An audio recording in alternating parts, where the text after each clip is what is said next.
Itu keren, kehidupan dalam rencana Tuhan. Rokok itu adalah sangat berbahaya. Para ahli memperkirakan bahwa setiap batang rokok yang dihisap seseorang dapat mengurangi umurnya sebanyak 11 menit. Hindari rokok, saudara. Itu menghancurkan Anda, bahkan keluarga Anda. Nah, penting untuk diperhatikan. Organisasi Kesehatan Dunia (WHO) mengumumkan satu penyakit yang sangat berbahaya pada masa sekarang ini. Penyakit ini bahkan dinyatakan berdampak seperti merokok 15 batang sehari. Apakah penyakit itu? Ini adalah salah satu penyakit orang modern, yaitu loneliness, kesepian. Untuk mengatasi masalah kesepian ini, WHO bahkan telah membentuk sebuah komisi internasional yang dipimpin oleh dokter bedah dari Amerika Serikat, Vivek Murthy, dan terdiri dari 11 aktivis, para menteri dari beberapa pemerintah juga. Anda mungkin tidak terdaftar dalam komisi melawan kesepian di dunia, tetapi umat Tuhan harus terlibat dalam mengatasi masalah ini. Paulus katakan, sebab seluruh hukum Taurat tercakup dalam satu firman, yaitu kasihilah sesamamu manusia seperti dirimu sendiri. Loh, kok bisa? Bukankah Yesus katakan, kasihilah Tuhan Allahmu dengan segenap hatimu, barulah kasihilah sesamamu seperti dirimu sendiri. Apakah Paulus menyimpang? Tidak menyimpang. Paulus sedang menekankan poin yang sering diabaikan oleh umat beriman, yaitu seringkali kita sangat terfokus kepada Tuhan, setia berbakti, tetapi kita tidak peduli kepada sesama. Padahal bukti fokus dan kesetiaan kita kepada Tuhan adalah pada sikap kita kepada sesama.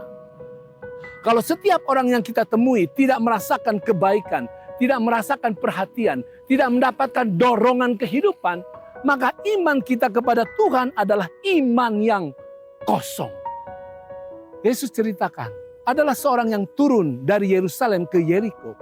Ia jatuh ke tangan penyamun-penyamun yang bukan saja merampoknya habis-habisan, tetapi yang juga memukulnya, dan sesudah itu pergi meninggalkannya setengah mati, sekarat, saudara.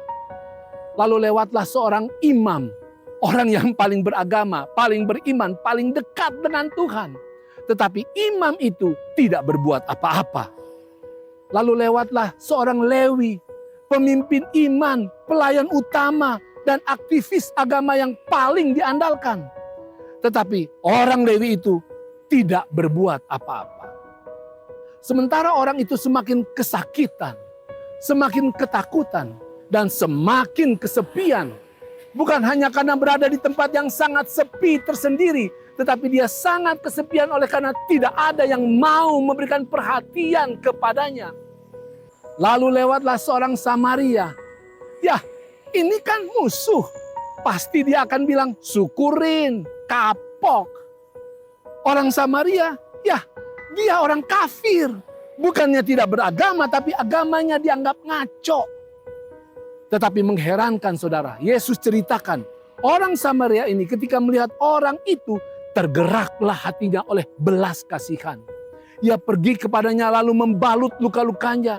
Sesudah ia menyiramnya dengan minyak dan anggur, kemudian ia menaikkan orang itu ke atas keledai tunggangannya sendiri, lalu membawanya ke tempat penginapan dan merawatnya.